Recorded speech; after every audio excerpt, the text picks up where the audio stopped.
Alrighty, welcome back everyone. We just talked about the unsung heroes possibly in the next couple of games for those Final Four teams. A lot of guys that need to step up big, but the one I'm watching maybe more than anyone else is Carnell Tate. I feel like he's been a little bit too quiet the first couple of games, is too talented of a player to not be at least heard from in this tournament, so it'll be interesting to see if he can make some big time plays in the next couple of games, excuse me. But we got some questions as we head into this because we got some different guys that can make some legendary status, whether they're coaches or players, and that's actually where we'll start. We'll start with which coach possibly needs this one the most, and frankly, I think the answer is pretty easy, but let's roll through all these guys really quickly. Marcus Freeman, I feel like he needs it the least. As crazy as that sounds, all of these guys want it, all of these guys need it. I'm not arguing that, and frankly, we'll talk about these coaches here in a second. They're a nightmare to rank, and I'll try to rank them later in the show, but Marcus Freeman feels like he has the least amount of pressure on him. It feels like that Georgia game was kind of his moment in the sun in some respects. He would love two more moments in the sun, no doubt about that, but it feels like it was him turning over a new leaf at Notre Dame. Feels like it was them taking that big time step forward. If they went down to Penn State, I think there would be questions about them going forward, but I really don't think there would be a lot of people, angry at Marcus Freeman or saying different things. I think it would be, there's a remarkable head coach. They're building towards something special. Wouldn't necessarily be dunking on him a little bit too much during that time. Give me a second. I wanted to look at what Anthony had to say here. Honestly, that makes total sense to me. When you talk about what Jaden Fielding has been able to do kicking the ball, when you talk about what that punt game has been able to do, that could be the difference maker. If you can pin Texas deep and make them try to run the ball out of a hole, it could be a really tough day for them. So frankly, that's a great pick, Anthony, and definitely something that we'll talk about a little bit later, or probably tomorrow when we get into those games in more detail. But James Franklin is the other guy in a little bit of a tough spot. I'll be totally honest with you. He's in a spot where if they lose to Notre Dame, the conversation will be that he can't win a big game. They'll say that SMU and Boise State were not big games because Penn State was that much better than them, and then it'll be a really confusing time. I do think he might need that win on Thursday. I don't think he needs a title win. I think he needs to show that his team is broken through. He might have already shown that in a lot of respects, but at the end of the day, he is someone that absolutely has a ton working for him, and if he can win that game on Thursday, I think he'll get a huge monkey off his back. Steve Sarkisian is the guy that I want to talk about next. He's sort of in the James Franklin boat, but I think the difference here is he was here last year, and he came up just a little bit short, and I think fans will be a little bit upset if they come up a little bit short in this one as well. He could get that can't win the big one tag that a lot of these coaches unfairly have gotten in a number of years, but the reality is, very talented head coach and has been building something special. Is this the moment where he fully takes that last step, or is it the moment where possibly this guy finally gets over the hump? This is the one that I think needs it the most. I think Sark is a very close second, Anthony, but I think when I look at these next two games, if he loses on Friday, all the talk will start back up again. There will be almost like the Tennessee and Oregon game did not happen. I can almost promise you that. Ohio State fans will be very, very mad. The quote-unquote lunatic fringe will be very angry at Ryan Day, and I think it'll be a very interesting going into 2025. You have shown what this team is capable of, but the reality is you fall short against a team like Texas, there's going to be a lot of people angry, and there's going to be a lot of people that are questioning what the future is with Ryan Day after 2025, the same way they were doing it going into this year. So I'd say Ryan Day takes the cake here. I think Steve Sarkisian's very shortly behind, but all these guys want it. All these guys, in their mind, at least need it. The player that can gain the most. We talked about the coaches, but Jack Sawyer has a chance to become a downright Ohio State legend. Frankly, in my eyes, he already is. I'm not an Ohio State fan, so maybe some Buckeyes can tell me that I'm wrong there, but at the end of the day, this is a Columbus kid. He's wanted to play at Ohio State his entire life. He's been an elite player since he has got there. Been one of the best players on the team really since his freshman year. Been absolutely incredible. He has one miss, and it's the Michigan game. He's 0-4 against Michigan. The reality of the conversation is if he loses this game this upcoming Friday, if Ohio State loses this game this upcoming Friday, he will be remembered as the guy that didn't beat Michigan at Ohio State. As unfair as that is how he will be remembered. If they win the next two games, he will be remembered as a national champion. That is the difference between these next two games for just about every single senior on that Ohio State team. That is why Jack Sawyer has been so intent in the last couple of games, and can't imagine it'll be any different on Friday. Then you do have Drew Aller. He has a huge, huge chance here, and it's a very interesting conversation around that guy as you go forward, because when you look forward at Drew Aller in the draft this upcoming year, he has decided he is coming back for 2025. but there's a lot of people talking about him going into the draft. There's a lot of people saying that if he were to go into the draft, he could very easily be a first-round pick. Frankly, I think he probably would, especially if he plays good football the rest of the way. If they win the next 2 games, if he wins a national title, very well could find his way into the draft and be a first round pick. So it'll be interesting to see what happens here. I tend to believe he's coming back for 2025 for a number of different reasons, but there's a moment here where if he plays elite football the next 2 games and they lift a national title trophy, there could be some people in his ear saying you might just want to jump ship and possibly go to the NFL this time around. Xavier Watts, there's no doubt about this. He has been the leader of that team for the last couple of years. He is a guy that can play himself into a top 20, top 15 pick in the next couple of games. He is so rangy, so athletic, absolutely a guy that can play incredibly well in the run game. He's going to be special over the next 2 games, and I think not only can he change his view in the eyes of Notre Dame fans, get him on the mountaintop for the very first time in quite some time, and be an absolute legend of Notre Dame football, he can move up quite a bit in the draft standings and definitely can help himself out going forward after college football.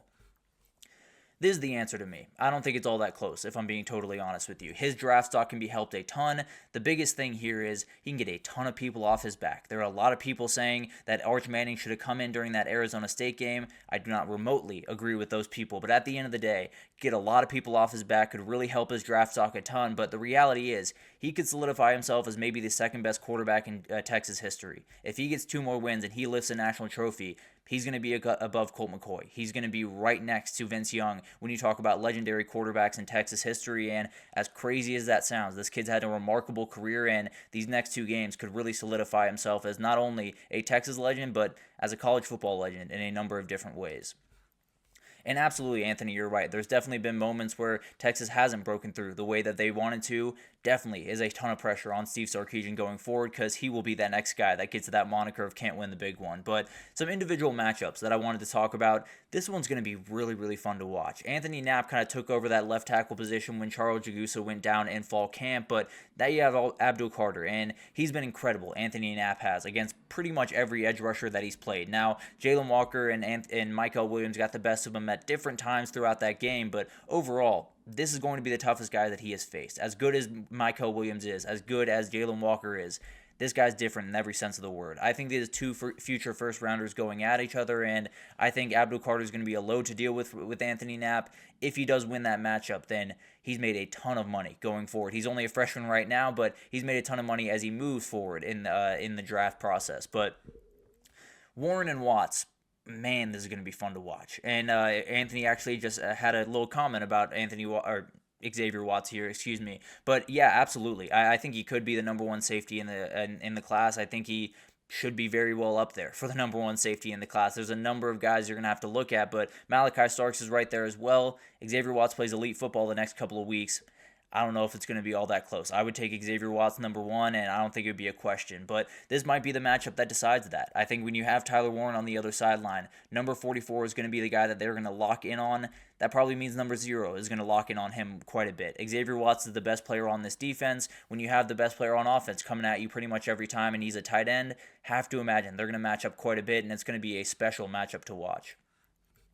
Jeremiah Smith and Jahdae Barron, this is about as good as it gets, guys. You have the Jim Thorpe Award winner in Jahdae Barron, been one of the best players in DB, one of the best DBs in the country for the past 2 years, really. But then Jeremiah Smith, one of the most gifted wide receivers I have ever seen, period, end of story. He is going to be a first-round pick when he goes. He would be a first-round pick if he left this year as a freshman. But the reality is, Jahdae Barron has not really been burned, quote-unquote, the entire year. Safe to say that Jeremiah Smith's the best wide receiver he's faced all year. So, and it's safe to say, I think Jahdae Barron's the best cornerback that Jeremiah Smith's faced all year. So, it's going to be a special matchup to watch, and when those two are going at it, whoever wins it is going to do a ton of favors. Jahdae Barron could do himself a ton of favors in the NFL draft process on Friday. And then you got Jack Sawyer and JTT against Kelvin Banks and Cam Williams. We talked about first-rounders a lot in the last little bit. these are 4 first-rounders as far as I'm concerned. JTT might be a little bit later. Jack Sawyer might be a little bit later, but these are special players. There's no doubt about that. These Ohio State edge rushers are elite in every sense of the word. Very smart, very strong, very fast. And these Texas O-linemen have been incredible. And it looks like that Texas O-line will be at full strength. It looks like Texas will be at full strength going into Friday with Isaiah Bond, with Cam Williams, and it'll be awesome to watch what happens in that matchup on the edges, because those are 2 elite offensive tackles. Those are 2 elite edge rushers, and they're going to go to battle pretty much every single down. And frankly, understand that you're talking about the entire back end, Anthony. I think that all those guys are going to be hugely important. Just wanted to pinpoint one of those individual matchups. It's going to be special to watch those 2 go at it, but frankly, I think Barron's safe to say he's going to play good football. The rest of the guys definitely need to step up big as well. The top unit in the field thus going forward, the Penn State linebackers are ridiculous. They are all over the field pretty much every single game. Kobe King has been incredible at that middle linebacker position. Dom DeLuca's made tons of big plays, including that pick six. Tony Rojas got himself a pick six in that SMU game as well, and he is a constant in that run game. This is a group that will have their hands full on Thursday, and absolutely is a group that needs to step up big in the next couple of games if they want to win a title. Then you do have Notre Dame's run game. Ridiculous. I could have picked the running backs. I could have picked the quarterback. I wanted to pick the run game overall because that 3-headed monster is ridiculous. 3 guys over 700 yards on the season. Jeremiah Love, if he is healthy, it's as good as they will possibly get in the run game, and it's definitely a group that can totally take over games and win themselves a national title in the process. We just talked about it. The Texas pass rush is just ridiculous. It is a truly, truly insane unit. Colin Simmons has become one of the best pass rushers in the country as a freshman. Won the Freshman of the Year from Jeremiah Smith. Maybe it's a little bit of extra motivation getting into this game for Jeremiah Smith. But Trey Moore is rolling right now, playing the best football he's played. Barron Sorrell is elite. Ethan Burke is an absolute beast against Arizona State and has really been all year. This is a group that could deliver Texas a title. If they get after the quarterback the way that they can the next couple of games, they could totally tear apart what Ohio State has going and what Penn State and Notre Dame would have going. And then the Ohio State wide receivers, I don't think it has to be said, guys. I mean, you talk about the most talented player in the country, as far as I'm concerned, in Jeremiah Smith, and Emeka Egbuka, the leading receiver in Ohio State history. Then you got Carnell Tate. Then you got Brandon Ennis. Then you got the playmakers outside of the wide receiver room, where you got G. Scott. You got the running backs pass catching. It's elite all over the field when you talk about the pass catchers outside on Ohio State, and I think it's going to be special to watch what happens with this group. And frankly, Anthony, I probably would have gone with the Notre Dame DBs. Without Morrison, I'm a little bit worried. I think when you talk about Benjamin Morrison, he's such a talented player on the outside. If he's not going to go in these games, which he obviously won't, he's been out for a number of weeks, he is someone that really changes the dynamic of that group. So I kind of leaned a little bit different direction with Notre Dame, but frankly, it is razor thin. That DB group is downright elite in every sense of the word. Even without Benjamin Morrison, they're going to be one of the best groups in this tournament, no doubt about that. And then we got some title matchups to talk about. Penn State, Texas would just be weird. I'll be totally honest with you. They only played 5 times in their career, in their history. Penn State's up 3-2 in that series, if you're wondering. But 1997 was the last time they played. This would be a line of scrimmage war. It would be so much fun to watch Abdul Carter against Kelvin Banks. It'd be so much fun to watch Tyler Warren against Gunnar Helm. So it'll be awesome, this game, no doubt about it. But it would be a little bit weird to see these two face off in the national title.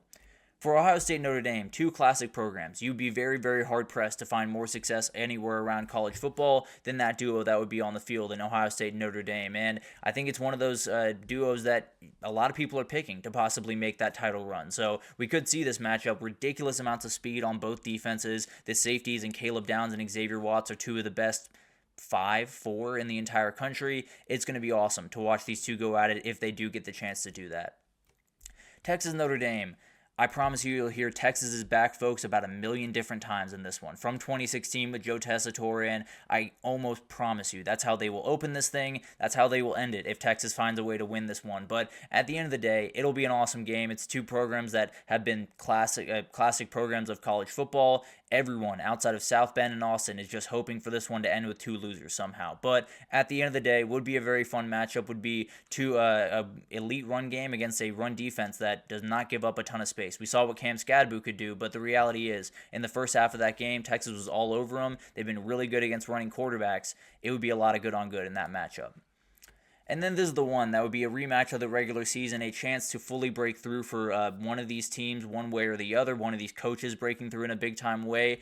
and it would be a Big Ten party at the top of the sport. There would be a lot of people taking some victory laps, a lot of people dunking on the SEC, as they absolutely should. But it'll be interesting to see what this game unfold and see what Penn State does a little bit differently than the first time they played, see what Ohio State does differently, because they're playing totally different football than they were when they played the first time around. So this would be a very fun matchup, would absolutely give a little bit more ammo to the Big Ten people out there, but would be incredibly fun to watch, and we'll see who could possibly find their way to the national title, who could possibly win it. We will pick those games tomorrow, so definitely be on the lookout for that. But let's take our last break here, and when we come back, we'll do a couple of CFP semifinal rankings. I got the coaches and the quarterbacks.